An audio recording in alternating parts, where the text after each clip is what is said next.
Shavua Tov, everybody. I'm Rolene Marks. This is the Israel Brief, brought to you as always by these guys, Lay of the Land, where we take a look at your top stories making headlines in Israel. We do this every Monday to Thursday. So let's take a look at those top stories and developments from Israel's war with Hamas. As many of you know, on the 7th of October, Hamas breached the security wall coming into towns, villages, kibbutzim around the border with Gaza, and murdering, raping, brutalizing, torturing, burning and kidnapping 1,400 Israeli civilians. 241 have been kidnapped and taken into Gaza by Hamas terrorists, and there are still people who are missing. And this is Israel's response to what no country would ever tolerate, a terror attack of this magnitude. The atrocities are almost too depraved to even wrap our heads around, and Israel is acting well within her rights to respond to the grossest act of atrocity committed against the Jewish people since the Holocaust. So let's take a look at those developments, and we can update you that 30 soldiers have fallen in defense of Israel since our start of our incursions into Gaza. May their memories be eternally blessed. Meanwhile, over the weekend, the IDF have confirmed that they have encircled Gaza City. Gaza City is a nest or headquarters of Hamas terror activity. The IDF have also managed to cut off the north and the south, and have urged civilians in the north, please to continue to make their way to safer ground in the south. Now, the IDF opened up an evacuation corridor over the weekend and were attacked by Hamas terrorists. However, they have been able to reopen this evacuation corridor, and in footage released just a short while ago, the IDF showed civilians moving to the south from the north. We also had reports on Friday from US officials saying that Hamas were using ambulances to try and get their terrorists out of the Rafah crossing and into Egypt. Now, this is not a new practice by Hamas terrorists. It's well documented. It has been documented since 2014 that Hamas use protected instruments like an ambulance for their own nefarious purposes. And on the weekend, the IDF received intelligence that an ambulance was transporting several Hamas operatives and fired on the ambulance. This is legal under international law. Those who violated protected areas were in fact Hamas.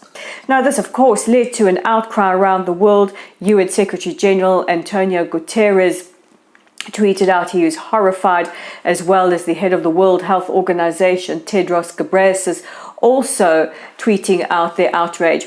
Now, I just want to say that these two men were very silent on the 7th of October when Hamas fired RPGs into ambulances and killed paramedics, some of whom were found still with their gloves on. Some of the paramedics were found still in the driver's seat.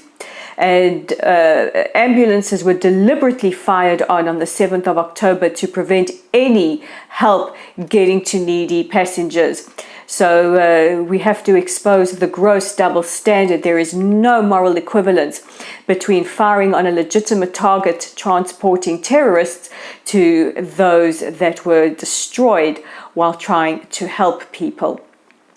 Yesterday, the IDF also released new intelligence which explains and exposes how Hamas use hospitals like Al-Shifa Hospital and the Indonesian hospital to as bases for their terrorist activities.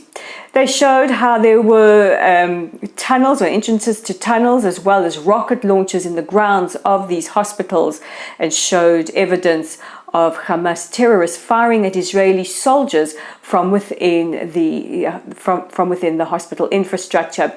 This is the use of hospitals as human shields, or as a shield against the IDF. also a flagrant violation of international law. Now, the laws of international or the laws of armed conflict dictate that if there are threats coming from within civilian infrastructures like that, you are legally within your right to strike them.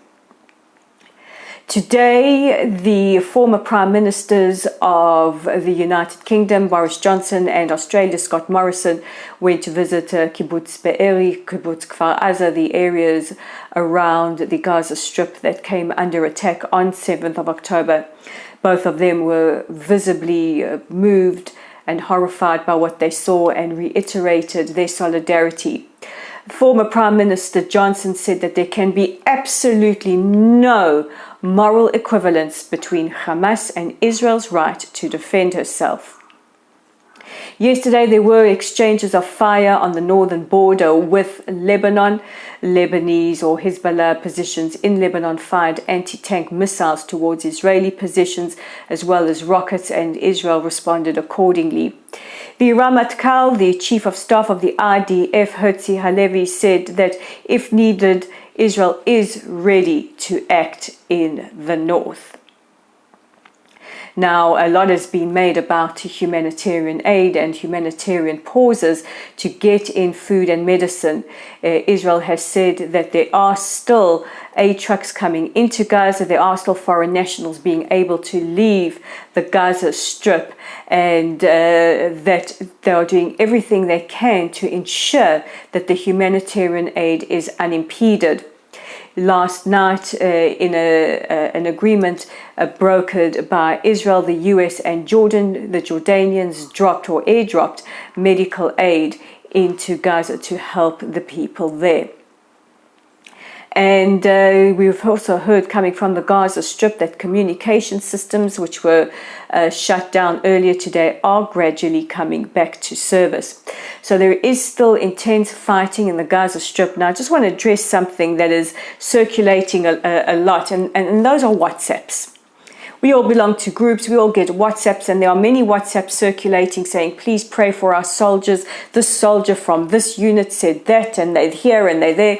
Well, I just want to clarify something. First of all, our soldiers don't take their cell phones into combat with them. So anybody thinking that a soldier is sending you messages from the battlefield in Gaza, you've got another thing coming. Second of all, there is no way we will know operational details of soldiers or any of their plans. Please be very aware that we are fighting an enemy that is not afraid to engage in psychological warfare.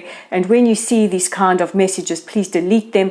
Please don't forward them. We don't know where they originate, and they could be extremely, extremely dangerous. So those are our top stories, our latest developments from Israel's war with Hamas. Don't forget to check out our website at www.layoftheland.online. We've got a lot of new content up there. Our Facebook community is at Lottle Site. You guys know exactly where to find us. Our YouTube channel is at The Israel Brief. You guys know what to do. Click on that red subscribe button. We're on X at Lay of the Land 5. And all that remains is for me to say have a lovely rest of your day, guys. And I'll see you again for your headlines tomorrow.